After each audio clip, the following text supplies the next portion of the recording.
ఈరోజు ఇందిరా పార్కు వేదిక దగ్గర నిరుద్యోగులు పేరుతోనే ఒక మహాధర్నా నిర్వహించడం కూడా జరిగింది.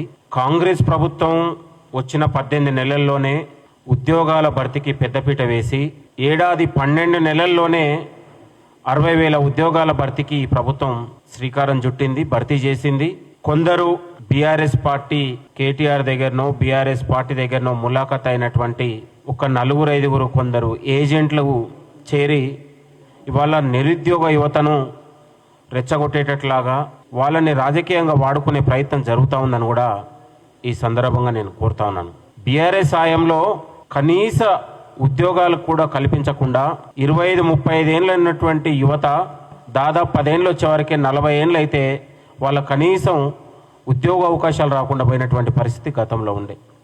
అసలు ఈ ప్రభుత్వం గత ప్రభుత్వం ఏమో ఉద్యోగాలు ఇవ్వకుండా 10 ఏళ్ళు కాలయాపన చేస్తే ఈ ప్రభుత్వం వచ్చిన తర్వాత ఉద్యోగాల కోసం ఈ ప్రభుత్వం ఏర్పడదనే విషయాన్ని కూడా ఈ సందర్భంగా గుర్తు చేస్తా ఉన్నాం. బీఆర్ఎస్ హయాంలో కాంట్రాక్టు ఉద్యోగాలతోని విధి విధానాలు లేక నిరుద్యోగుల మట్టి కొడితే కాంగ్రెస్ ప్రభుత్వం వచ్చిన తర్వాత పర్మనెంట్ ఉద్యోగాల భర్తీకి పెద్దపీట వేసిందనే విషయాన్ని కూడా గుర్తుపెట్టుకోవాలి.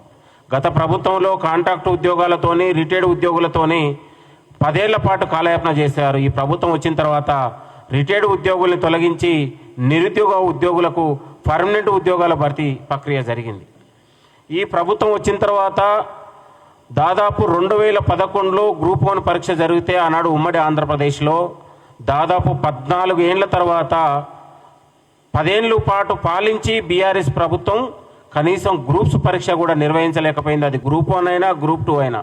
కనీసం ఈ ప్రభుత్వం వచ్చిన తర్వాత రాగానే గ్రూప్ 1 పరీక్షను గ్రూప్ 2 పరీక్షను ఒక అద్భుతంగా పారదర్శకంగా నిర్వహించి నిరుద్యోగులకు ఒక గొప్ప విశ్వాసాన్ని కల్పించినటువంటి ఘనత కాంగ్రెస్ ప్రభుత్వం అని కూడా ఈ సందర్భంగా గుర్తు చేస్తా ఉన్నాను.